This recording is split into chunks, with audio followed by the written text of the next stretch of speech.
유대인을 나타내는 대표적인 캐릭터 중 하나가 샤일록입니다. 셰익스피어의 베니스 상인에 나오는 악덕 고리대금업자이지요.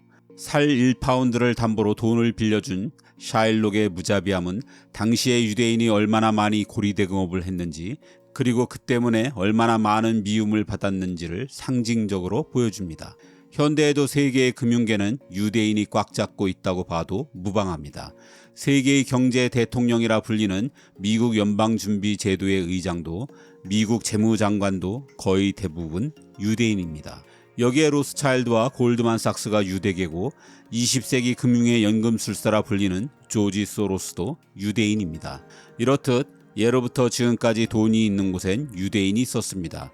오랜 기간 유럽 전역에서 받아온 혹독한 박해를 생각할 때 이런 일관성은 참 놀랍기만 합니다. 어떻게 이게 가능했을까요?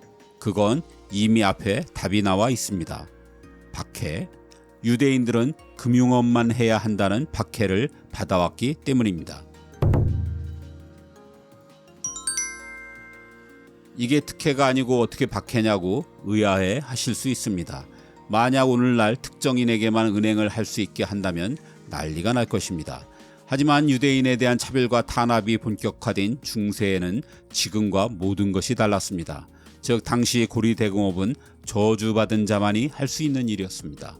고리대금업은 터무니없을 정도로 높은 이자를 받는 것이니 금융업과 다르다고 하실 수도 있습니다.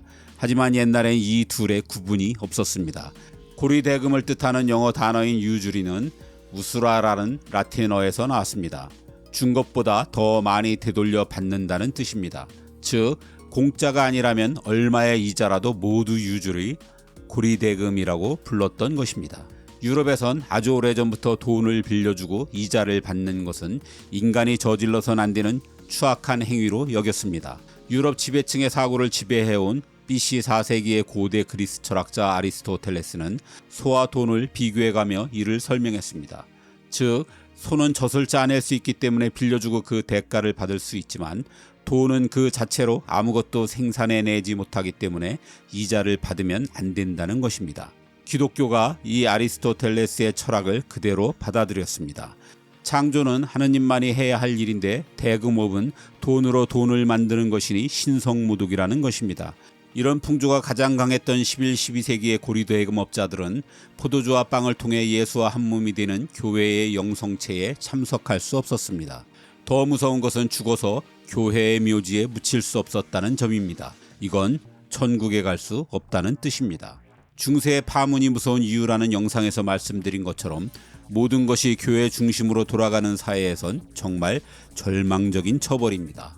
그래서 많은 고리대금업자들은 이런 처벌을 피하기 위해 죽기 전 이자를 받은 사람들을 일일이 찾아다니며 돈을 돌려주기도 했습니다. 그러면 유대인들은 어떻게 고리대금업이 가능했을까요?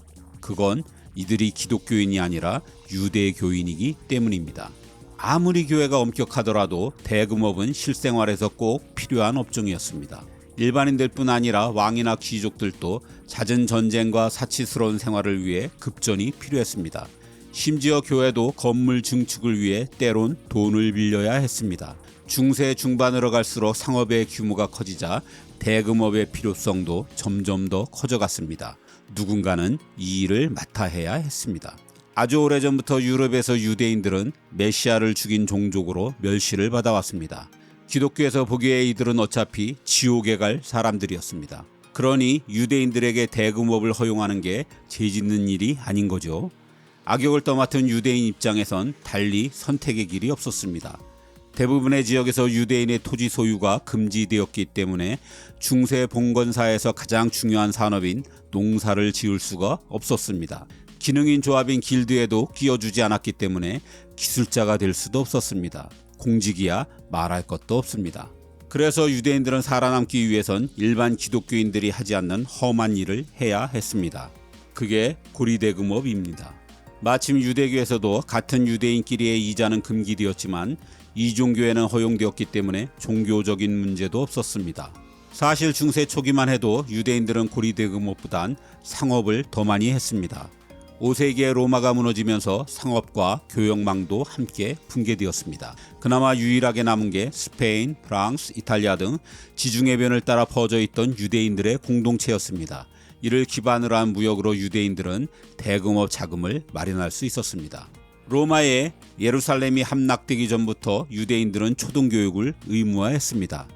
지중해변의 유대 공동체도 이 전통에 따라 유대 교회당에서 아이들을 일찌감치 교육시켰기 때문에 유대인들은 대부분 글을 읽고 쓸 줄 알았습니다. 왕조차 문맹인 경우가 많았으니 글을 아는 유대인들은 당시의 크고 작은 왕국에 쓸모가 많았습니다. 그래서 왕국의 행정, 그 중에서 특히 세금이나 소장류 징수 관련 업무를 맡아보는 경우가 많았습니다. 하지만 아무래도 이런 일은 당사자의 불만을 살 수밖에 없기 때문에 이게 유럽에서 유대인들이 두고두고 미움을 받게 되는 중요한 이유이기도 합니다. 하지만 중세사회가 안정화되면서 글을 아는 사람도 늘어 국가의 행정직은 점차 기독교인들의 차지가 되어갔습니다. 돈이 되는 상업 분야에서도 유대인들은 당연히 속속 밀려났습니다. 그렇게 되면서 유대인들이 더욱 고리대금업에 쏠리게 된 것입니다. 본의 아니게 대금업을 독점하게 된 유대인들은 날이 갈수록 금융 전문가들이 되어갔습니다. 하지만 대금업은 아주 위험한 사업이었습니다. 유대인들이 돈을 벌면 벌수록 이들에 대한 시기와 불만은 더욱 커져갔습니다. 한 조사에 의하면 중세의 고리대금업 이자는 보통 7에서 20% 사이를 오갔을 것으로 보고 있습니다. 위험 부담이 커지면 이자도 커져 간혹 30%가 넘기도 했습니다. 언제 터질지 모를 불안감이 팽배한 가운데 10세기 말 십자군 결성을 계기로 유대인들에 대한 집단적인 탄압과 학살이 유럽 곳곳에서 벌어지기 시작했습니다. 1096년 첫 출발한 십자군 사이에 유대인을 죽여 영혼을 구원하라는 운동이 벌어집니다. 이슬람을 치러 가기 전에 메시아를 죽인 반기독교 세력인 유대인을 청소해 유럽부터 정화해야 한다는 것입니다. 이 무자비한 사륙전엔 종교적인 이유 말고도 또 다른 진실이 숨어 있었습니다. 당시의 법은 채무자와 채권자 중 한 명이 죽으면 그걸로 채무 관계가 끝이었습니다. 일반인들도 귀족들도 영주들도 유대인들에게 많은 빚을 지고 있었습니다. 그 전에 유럽 전역에 퍼졌던 지구 종말론으로 생활이 방탕해진 영향이 컸습니다. 종교적 광기가 이성을 압도한 십자군은 이를 청산할 좋은 기회였습니다. 그래서 고리대금업을 하는 유대 금융가들이 집중적인 타깃이 된 것입니다.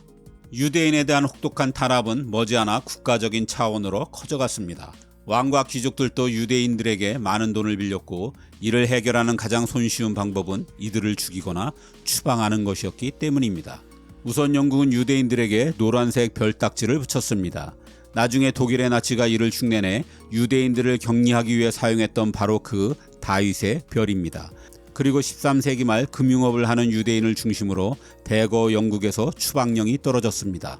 14세기엔 프랑스와 독일이 영국과 같은 짓을 했고 15세기엔 스페인이 아예 유대인 전체를 쫓아내버렸습니다.